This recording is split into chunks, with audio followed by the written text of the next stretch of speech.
അപ്പൊ നമ്മുടെ വൈകിട്ടത്തെ വിളക്കോളത്തിൽ നിന്ന് വിൻഷേട്ടൻ നടന്നു കേട്ടോ. അപ്പൊ തേജപ്പ് അവിടെ ഇരുന്ന് TV കാണുന്നുണ്ട്. അപ്പൊ അവന് മാഗി വേണമെന്ന് പറഞ്ഞപ്പോൾ ഞാൻ എന്ത് കുറച്ച് ഇരുന്നിടുന്നു കേട്ടോ. അപ്പൊ അത് എടുത്തിട്ട് ഉണ്ടാക്കി കൊടുത്തു. അപ്പൊ അതിരുന്ന് കുട്ടി കഴിക്കാട്ടാ.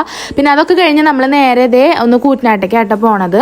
അപ്പൊ അതിന് വേണ്ടിയിട്ട് എന്റെ പുറപ്പെടൽ കഴിഞ്ഞു. പിന്നെ തേജപ്പന്റെയും കഴിഞ്ഞു കേട്ടാ. പിന്നെ നമ്മൾ നേരെ വാതിലൊക്കെ പൊട്ടിയിട്ട് ചെരുപ്പും കാര്യങ്ങളൊക്കെ എടുത്തിട്ട് പോകാൻ നിൽക്കുകയാണ്.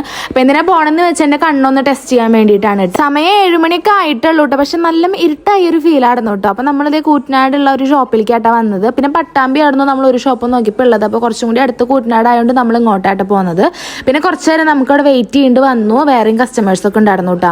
അതുകൊണ്ട് ഞങ്ങൾ കുറച്ച് നേരം ഇങ്ങനെ വെയിറ്റ് ചെയ്തിട്ടിരിക്കുകയാണ്. അതെല്ലാം ഒന്ന് സെറ്റായതിനു ശേഷം പിന്നെ എൻ്റെ വേഗം കണ്ണൊക്കെ ടെസ്റ്റ് ചെയ്യാൻ തന്നെ ഉള്ളിൽ കയറ്റിയിട്ടാ. ഞാൻ 5ലോ 6ലോ കൊണ്ട് പഠിക്കുമ്പോൾ സ്കൂളിൽ വന്നിട്ട് ഐ ടെസ്റ്റ് ചെയ്യില്ല. അങ്ങനെ ഒരു വട്ടം ചെയ്തൊരു എക്സ്പീരിയൻസ് എനിക്ക് ഉണ്ട് കേട്ടോ. അപ്പോഴും എനിക്ക് കുഴപ്പമില്ല. അത് ഇപ്പോൾ ടെസ്റ്റ് ചെയ്തപ്പോഴും കുഴപ്പമൊന്നുമില്ല കേട്ടോ. എല്ലാ ലെറ്ററും കാര്യങ്ങളൊക്കെ ഞാൻ വായിച്ചിട്ടുണ്ടായിരുന്നു. അതിനുശേഷം ഞാനിതൊരു കണ്ണട വാങ്ങാൻ നോക്കുകയാണ് കേട്ടോ. വേറെ ഒന്നല്ല, നമ്മൾ ബൈക്കും ഇങ്ങോട്ടൊക്കെ പോകുമ്പോണ്ടല്ലോ എൻ്റെ കണ്ണിന്ന് എൻ്റെ കണ്ണെന്നല്ല എല്ലാവരുടെ കണ്ണൊന്നും ഉണ്ടായിരിക്കും. നല്ല വെള്ളം പാറും, നന്നായിട്ട് വെള്ളം ഒലിച്ച് ഭയങ്കരമായിട്ട് കരഞ്ഞ പോലെ ആവട്ടെ എൻ്റെ കണ്ണ്.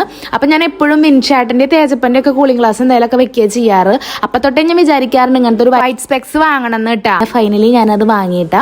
അങ്ങനെ അത് വെച്ചിട്ട് പിന്നെ പോന്നു. പിന്നെ പോണ വഴിക്ക് ഇതേ പച്ചക്കറി കട കണ്ടപ്പോൾ അവിടെ കയറിയിട്ടാ. ഞാൻ എപ്പോഴും പറയാറുണ്ട് എങ്ങോട്ടെങ്കിലും പുറത്തേക്ക് ഇറങ്ങിയ വല്ല നിറഞ്ഞിരിക്കുന്ന പച്ചക്കറി കട കണ്ടാൽ ഞാൻ അവിടെ കയറും. പിന്നെ വീടിന്റെ മുന്നിൽ കൂടെ പോകുമ്പോൾ പറയേണ്ട ആവശ്യമില്ല, അപ്പോഴും വാങ്ങൂട്ടാ. നമുക്കത് ചിലവാറുണ്ട് കേട്ടോ. നമുക്ക് കൂടുതലും പച്ചക്കറിക്ക് ഭയങ്കര ചിലവാണ് കേട്ടോ വീട്ടില്.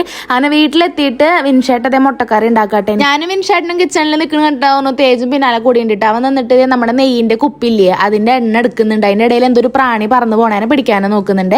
പിന്നെ കുറച്ച് പാത്രങ്ങളൊക്കെ കഴുകാണ്ടായിരുന്നു കേട്ടോ. എനിക്കാണെങ്കിൽ ഞാൻ നാളെ പറഞ്ഞ പോലേക്ക് ചെറുതായിട്ട് തലവേദനയും ആകെ ഒരു വെയ്യായിക ഉണ്ടായിരുന്നു കേട്ടോ. അപ്പം പാത്രങ്ങൾ ഇങ്ങനെ കിടക്കുന്നത് കാണുമ്പോൾ അവിടെ ഇടാനും തോന്നണില്ല. അപ്പൊ വിൻഷേട്ടൻ എന്തായാലും മുട്ടക്കറിക്കുള്ള കാര്യങ്ങൾ ചെയ്യുന്നുണ്ടല്ലോ എന്ന് വിചാരിച്ചിട്ട് ഞാൻ പാത്രങ്ങളൊക്കെ അവിടെ കഴുകി ഒതുക്കിയിട്ടാ. പിന്നെ ഞാൻ വെളുത്തുള്ളി എന്തെങ്കിലുമൊക്കെ നന്നാക്കി കൊടുക്കാന്ന് വിചാരിച്ചിട്ട് നിൽക്കുകയായിരുന്നു. അപ്പോൾ വിൻഷേട്ടനോട് പോയി കിടന്നോ ഇപ്പോൾ ഒന്ന് ചെയ്യാൻ നിൽക്കണ്ടെന്നൊക്കെ പറഞ്ഞിട്ട് എന്നെ അങ്ങോട്ട് പറഞ്ഞയച്ചു.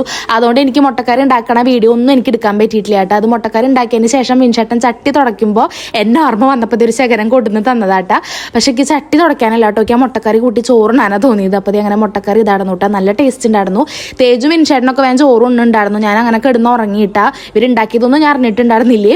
പിന്നെ ഇതേ ബിഗ് ബോസ് തുടങ്ങിയപ്പോൾ എന്നെ വന്ന് വിളിക്കുക കേട്ടോ. അപ്പം ഞാൻ വന്നിട്ട് ഇതേ മുട്ടക്കറിയും ചോറൊക്കെ കൂട്ടിയിട്ട് ചോറുണ്ട് കേട്ടോ. അപ്പോൾ അതേ മുട്ടക്കറിയുടെ ടേസ്റ്റ് കാരണം ഞാൻ തുടച്ച് പറ്റിച്ചിട്ടാട്ടോ ഞാൻ കഴിച്ചേക്കണത്. അപ്പോൾ എന്തായാലും ഇന്നത്തെ വീഡിയോ ഇത്രയുള്ളൂ. അടുത്ത വീഡിയോയിൽ കാണാം കേട്ടോ. ബൈ.